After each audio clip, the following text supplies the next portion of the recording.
आउनुहोस् अब हामी छैटौँ वाक्यलाई हेर्नेछौँ। हे पिता, म मेरो आत्मा तपाईँको हातमा जिम्मा दिन्छु। लुका 23:46। यहाँ येशू ख्रीष्ट आफ्नो मृत्युको समयमा आफ्नो हृदयदेखि नै सास निकालेर ठुलो स्वरमा कराउनु भएको वर्णन गरिएको छ। जब हामी त्यो कल्वरीको वेदना सम्झन्छौँ, त्यहाँ कति दर्दनाक पीडा थियो भन्ने कुरा एक क्षण कल्पना गरौँ। येशू एउटा ठुलो काठे क्रुसमा झुन्डिनु भएको थियो। उहाँको शरीरको छालाविहीन भइन्जेल कोर्रा लगाइएको थियो, नग्न पारिएको थियो, नाङ्गै बनाइएको थियो, हात पाउमा फलामे काँटी ठोकिएको थियो, रगत तपतपी बगिरहेको थियो, तिर्खाले छटपटाइरहनु भएको थियो र आँखा समेत फुस्रा भइसकेका थिए। उहाँले परमेश्वरमा भरोसा राख्नुभन्दा अर्को विकल्प नै थिएन। उहाँले परमेश्वरमा भरोसा राख्नुभन्दा अर्को विकल्प नै थिएन। उहाँले आफ्नो आत्मा पिताको हातमा जिम्मा दिँदै हुनुहुन्थ्यो, किनभने येशूमा भएको आत्मा अर्थात् पवित्र आत्मा थियो। उहाँ पवित्र आत्माद्वारा गर्भधारण हुनुभएको थियो। उहाँले पिताबाट जुन आत्मा पाउनुभएको थियो, त्यस आत्माद्वारा नै यस संसारलाई विजय गर्न, रोगीहरू निको पार्न, भूतहरू धपाउन, मुक्ति र उद्धारको सन्देश प्रचार गर्न पाउनुभएको थियो। यूहन्ना 14:20-40, मत्ती 12:18। यी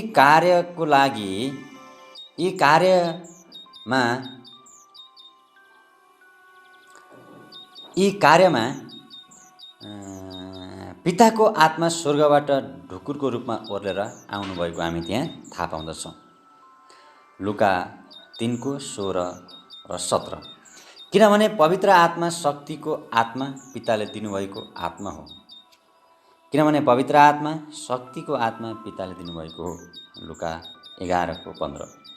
व्यवस्थाको पुस्तकमा लेखिएको वचन पूरा होस् भनी यो हुन आएको, अर्थात् उहाँले यो बोल्नुभएको हो। यो वचन दाउद राजाको भजनमा उल्लेख भएको छ। तपाईँकै हातमा म मेरो आत्मा सुम्पन्छु। भजन सङ्ग्रह 31:5। किनभने उहाँ व्यवस्थाको कुराहरू रद्दी तुल्याउन होइन, तर प्रत्येक वचन पुरा गर्न आउनुभएको हो। मत्ती 5:17। पवित्र आत्मा परमेश्वरमा सुम्पनुको कारण यस संसार कालो पापको बादलले ढाकेको छ र यो धरती रोइरहेको थियो। सारा सृष्टि नै मानिसहरूको पापले प्रभाव परेको थियो, किनभने तिनीहरूले मानिसको पुत्रलाई क्रुसमा झुन्डाएर मृत्युदण्ड दिएका थिए। तिनीहरूले पवित्र आत्माको मन्दिरलाई नाश गरेका थिए, अशुद्ध तुल्याएका थिए। 1 कोरिन्थी 3:16-19, यूहन्ना 3:13-17 थाहा पाउँदछौँ। यसैले कि यो आत्मा पितालाई जिम्मा लगाउनु भयो, किनभने यो पवित्र आत्माको जिम्मा लिने योग्य मानिस यस संसारमा कोही पनि थिएन। र पवित्र आत्मा परमेश्वर मानिसको र संसारको आत्मा होइन, तर स्वर्गीय र ईश्वरको आत्मा हो। पवित्र आत्मा मानिसको र संसारको आत्मा होइन, तर स्वर्गीय र ईश्वरको आत्मा हो। यस संसारका मानिसहरू शरीरबाट जन्मेका थिए, तर आत्माबाट जन्मेका थिएनन्। त्यसैले पवित्र आत्मालाई स्थान दिन सकेनन्। यो आत्मा ईश्वरको आत्मा भएको हुनाले ईश्वरलाई जिम्मा दिनुभएको थियो, किनभने येशूलाई पिताले दिनुभएको थियो। मत्ती 3:16-17। यसैले उहाँले जुन कुरा जसको हो उसैलाई देऊ भन्ने शब्द पुरा गर्नुभयो। राजाको कुरा राजालाई र ईश्वरका कुरा ईश्वरलाई। मत्ती 22:17। यो आत्मा नयाँ कामको थालनी नहुन्जेलसम्म यस व्यवस्थाका काम र सेवा रेखदेख गर्न र फल फलाउन फेरि संसारमा आउनुभयो। जुन दिनलाई फसलको दिन, the day of first fruit पनि भनिन्छ। पेन्तिकोसको दिन प्रेरित 2:14। जुन दिनलाई फसलको दिन पनि भनिन्छ भनेर मैले माथि भने। उहाँले पितालाई जिम्मा लगाउनु भएको आत्मा नै उहाँमाथि स्वर्गारोहण भएपछि यस संसारमा रहेको विश्वासीलाई वास्ता गर्न पठाउने प्रतिज्ञा गर्नुभयो। यौना 14 को 20 देखि 23, लुका 24 को 49। उहाँले पिता भनी पुकार्नु भएको छ, जुन पुकाराद्वारा हामीले उहाँको सन्तान हुने हक प्राप्त भएको छ। त्यसैले उहाँले दिनुभएको हक बमोजिम हामीले पनि पितालाई पुकार्नुपर्छ र हाम्रो पुकारको उत्तर हामीलाई दिनुहुन्छ। यौना 1:12, यर्मिया 33:3। यो पिता भन्ने शब्द एक आदरवाची शब्द हो।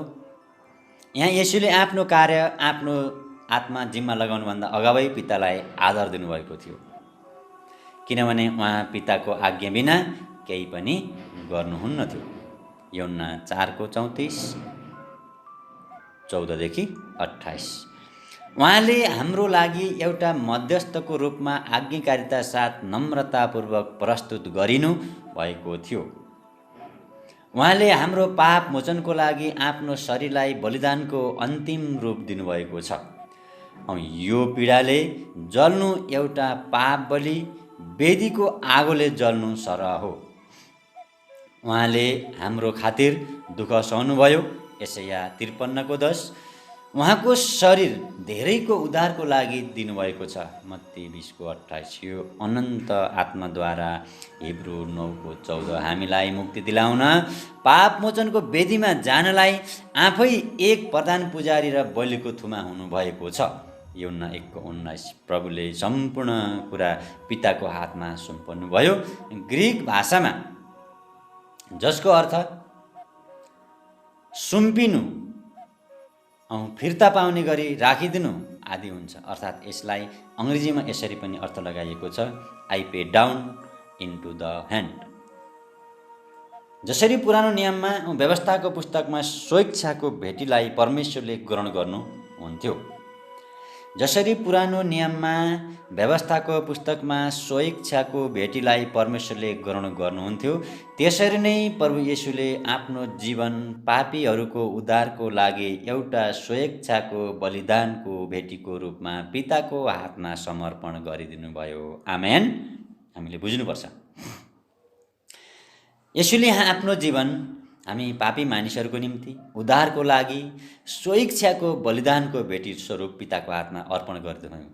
इच्छा लागेको व्यक्तिले प्रभु येशूलाई चिन्छ, इच्छा नलागेको व्यक्तिले प्रभु येशूलाई चिन्दैन। कुनै जबरजस्ती छैन, कुनै कर्काप पनि छैन। यदि कसैले मैले पाप गरेको छु भनेर कायल हुन्छ भने उसले आएर ख्रीष्ट येशूलाई ग्रहण गर्छ र त्यो ग्रहण गरिसकेपछि उसले आफ्नो जीवन परमेश्वरको हातमा सुम्पन्छ। हिब्रू 10:9 र 10। येशूले आफ्नो सम्पूर्ण भरोसा आफ्नो पितामा समर्पित गर्नुभयो, तर यो शरीर फेरि पुनरुत्थान हुने गरी समर्पण गर्नुभएको थियो। येशूले आफ्नो सम्पूर्ण भरोसा आफ्नो पितामा समर्पित गर्नुभयो, तर यो शरीर फेरि पुनरुत्थान हुने गरी समर्पण गर्नुभएको थियो, किनभने उहाँको पुनरुत्थानमा पिताको आत्मामा भर पर्दो हुँदा, रोमी 10:9, र यशाया अगमवक्ताद्वारा बोलिएको वचन पुरा हुनुपर्ने थियो, यशाया 52:13।